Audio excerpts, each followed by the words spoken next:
Kapag kamote rider ka, dapat mabilis ka magpatakbo kahit na wala kang lisensya. Yan. Piga lang ng piga ng salinyador kahit na wala kang lisensya. Tapos yung kurbada mo dapat, mga 120 over pasyente. Pasyente ka talagang damuho ka kapag nadisgrasya ka. Tapos send mo yung GCash mo for donation dyan sa kabubuhan mo. Yan. Ganyan dapat yung mindset. Tapos yung focus mo dapat, mabilis ka lagi kasi natatay ka, di ba? Tapos, pag namumutor ka, huwag kang mag-helmet. Huwag kang mag-helmet kasi matigas naman yung ulo mo talaga, hindi ka marunong makinig.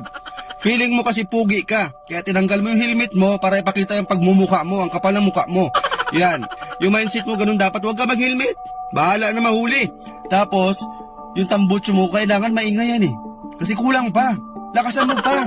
Yung maabot talaga sa kabilang nayon. Ganun dapat yung tambutso mo. Tapos, kung hindi ka makontento yan, madaling araw yan yung mga trip mo.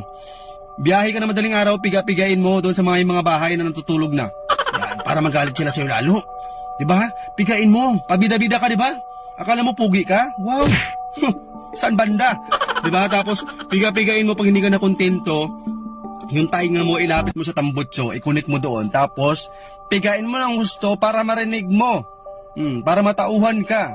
Ganun dapat yung mindset. Yung focus mo kasi dyan, dapat piga lang ng piga.